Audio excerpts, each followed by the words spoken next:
En este vídeo breve vamos a hacer una serie de comentarios y aclaraciones al seminario de problemas tipo examen que veis aquí abajo de la clase del 15 de diciembre de 2021. Este es el texto del PDF. Lo primero, comentar que estos ejercicios correspondían al examen del bloque 2 del 16 de febrero de 2018. En aquella época se llamaba segunda PES. He añadido estos datos que no estaban en el PDF original que vais a necesitar para resolver los ejercicios. En el primero de ellos se pide calcular la variación de energía interna y la variación de entropía del universo para un bloque de hielo que experimenta un proceso térmico que lo lleva de una temperatura de menos 12 grados centígrados a una temperatura de 115 grados centígrados. Para resolver este problema, acordaos que hay que dividirlo por etapas, porque las etapas 1, 3 y 5, como ya vimos en clase, y bueno, como está esquematizado aquí, son de cambio de temperatura y tienen fórmulas muy similares, y las etapas 2 y 4 son también parecidas entre sí, son de cambio de estado o de cambio de fase y tienen fórmulas parecidas.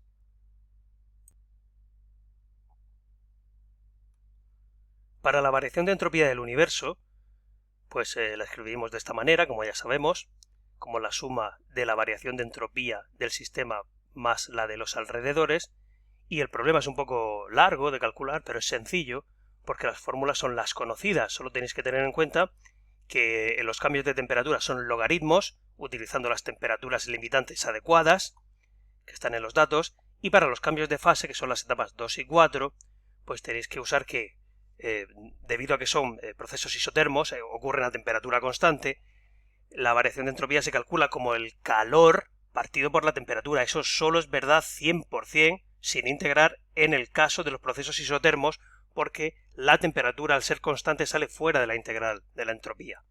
En este caso el calor de un cambio de fase lo sabemos, que es masa por el calor latente que corresponda, que se dan en los datos del problema, los de fusión en la etapa 2 y los de vaporización de la etapa 4, y por lo tanto la variación de entropía de este proceso será calor partido por la temperatura. ¿Qué temperatura? En este caso 273, que es la temperatura de la fusión. Equivalentemente se hace lo mismo en el proceso 4.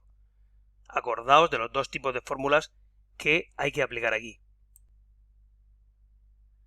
Posteriormente, la variación de entropía del sistema es la suma de las 5 y nos ofrece este valor, 236 julios partido por Kelvin. Para la variación de entropía de los alrededores es un poco más complicado, pero no es realmente más difícil en cuanto a cálculo se refiere. Se pone de esta manera.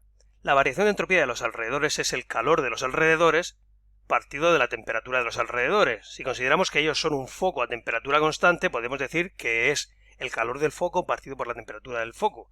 Pero el calor del foco no lo sabemos, porque no nos dicen nada acerca de él. Esta es la clave de estos problemas. Si no se entiende esto, no se pueden resolver. Pero entonces nos fijamos en el sistema. Como nuestro universo va a ser el sistema y el entorno, los alrededores y nada más, si el sistema gana calor, se lo está cediendo el foco, y si pierde calor, se lo está arrebatando el foco. Así que la clave es este numerador de aquí. Poner que el calor del foco es menos el calor del sistema. ¿Vale? Es decir, que si el sistema absorbe 100 julios, por ejemplo, el calor será positivo, 100, desde el punto de vista del foco será menos 100, porque los está perdiendo, se los está dando al sistema. Como del sistema sí sé cosas, pues entonces calculo todo el calor que ha experimentado el sistema en los 5 procesos y lo sumo, y le cambio el signo, y eso será el calor del foco. Esta es la clave del ejercicio. Además, el entorno se nos presenta como un foco fijo a 115 grados, con lo cual puedo sumar las 5 contribuciones al calor del sistema en un solo número, luego le cambio el signo al final y divido siempre por 115. Lo puedo hacer en 5 etapas, pero como el foco siempre está a 115, puedo sumar todos los calores. Si fueran diferentes focos, tenía que utilizar el foco que corresponde a cada proceso, pero en este caso siempre es constante el foco y el entorno, así que no me caliento mucho la cabeza. Las fórmulas de los calores pues son triviales, las conocemos. Las del cambio de temperatura, las etapas 1, 3 y 5 son estas, como las que aparece aquí en el proceso 1, con las temperaturas adecuadas. Y el calor de cambio de fase, lo hemos comentado ya antes, masa por calor latente. Se calculan los 5 se suman los 5, se les cambia el signo aquí abajo, se divide por la temperatura del foco, que son 115 grados, y tenemos como resultado 213,29 julios partido por Kelvin con un signo menos delante, que este signo menos lo añadí artificialmente porque se me olvidó en el ejercicio original. La variación de entropía del universo consiste en sumar los dos valores que hemos calculado y el resultado es 22,71 julios partido por Kelvin mayor que 0, proceso irreversible. Un comentario muy breve, dado que todos los procesos son irreversibles aquí y que hemos usado la fórmula del calor reversible, tenemos que hacer un comentario acerca de ello. Nos han indicado que consideremos que no hay cambio de volumen en las etapas 1, 3 y 5, con lo cual en ellas delta de U es igual a Q, porque W es 0. Como delta de U es función de estado, Q se convierte automáticamente en función de estado, esto ya lo hemos comentado en clase, y se pueden usar las fórmulas reversibles. En cuanto a los cambios de fase, como este de aquí, la etapa 4, se sabe que son directamente irreversibles siempre, y la expresión del calor es esta directamente, para ese proceso ya irreversible, o sea, esta se puede usar siempre. Para la variación de energía interna, usamos el primer principio, el calor total del sistema ya lo hemos calculado, y solamente me falta calcular el trabajo, que como acabamos de decir, solamente hay que determinarlo en las etapas 2 y 4. Hay que tener en cuenta que en la etapa 2 el trabajo va a ser negativo y en la 4 positivo. Tenéis que tenerlo en cuenta porque la densidad del hielo es menor que la del agua. Voy de hielo a agua y la densidad del origen es menor que la de la llegada. Y en cambio pasa lo contrario. Aquí, en la vaporización, la densidad del agua es mucho mayor que la del vapor de agua. Ese trabajo va a ser positivo, este va a ser negativo. Si no sale negativo está mal.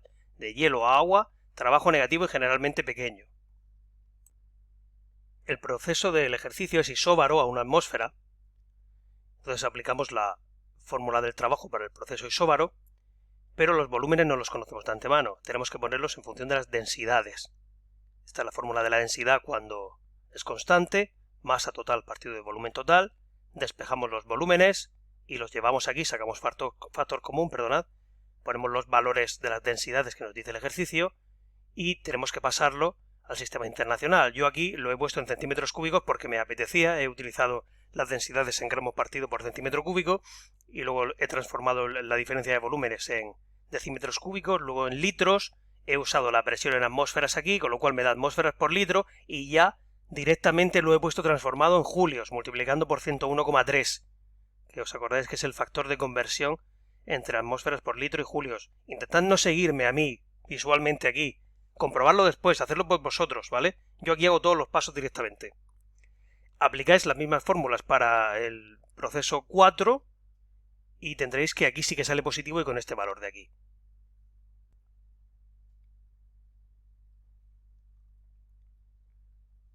El ejercicio 2 es sencillo, pero involucra capacidades caloríficas a presión y a volumen constante que dependen de la temperatura.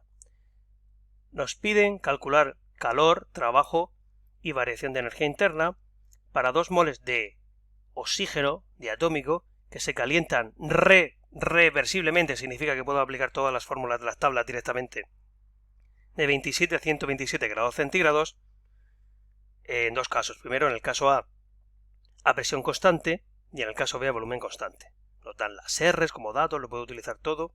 Lo importante es saber que la capacidad calorífica depende de la temperatura, con lo cual hay que integrar, que es el único problema que vamos a tener aquí. En este primer caso, en el apartado A, que me dicen a presión constante, pues tengo que calcular calor y trabajo. El calor es hacer la integral de nc sub p diferencial de t, c sub p porque es presión constante, pongo la expresión matemática que me han dado de c sub p, sustituyo, ¿vale? Yo sustituyo siempre al final aquí, ahora mismo aquí no he sustituido los valores de A y de B, y me lleva a esto.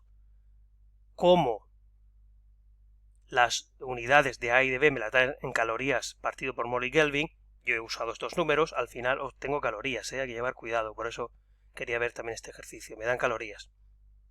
Para el trabajo, pues sencillo también, es a presión constante, al igual que en el ejercicio anterior, P por delta de V, Y como no conozco V, bueno, pues los agrupo de esta manera y al saber que es un gas ideal, pues P por V es NRT, este es el truco aquí, ¿vale? Entonces lo pongo en función de las temperaturas. Como las conozco que me las dan, las del proceso, pues paso a esto. Y al final tengo este valor 397,4. El delta de U es Q menos W, ojo con los más y los menos, ¿eh? Primer principio es Q menos W. Y tengo este valor de aquí, 1049,6. Esta es la variación de energía interna. Para el apartado B, sin calcular nada, yo diría que da lo mismo. Si nos vamos al final rápidamente, vemos que da lo mismo, 1049,6. ¿Por qué? Empiezo por ahí, leed aquí abajo en el asterisco. U es función de estado, se podría haber argumentado que son iguales. Este ejercicio es otra buena demostración de que la energía interna es función de estado y no depende del camino realizado. Puedo hacer el cálculo explícito, en este caso tengo el calor, que es la integral de NCV diferencial de T, no tengo que calcular el trabajo porque es a volumen constante, tengo que usar la regla de Mayer, que está aquí debajo, ojo, que hay que escribirla bien, para poner C sub V en función de C sub P, que es C sub P la que conozco, y al llevar a cabo la integral me doy cuenta de que esta la he calculado arriba, estos son los 1447 de arriba, es la integral de NCP diferencial de T, me la puedo ahorrar, es este valor de aquí, y solo tengo que hacer esta de aquí. Al hacerla, que es esta de aquí ahora, pues tengo todo esto, y al final me sale 1049,6. Haced este ejercicio que es importante para manejar las unidades y bueno, no cometer errores, nunca hay que cometer errores, ¿verdad?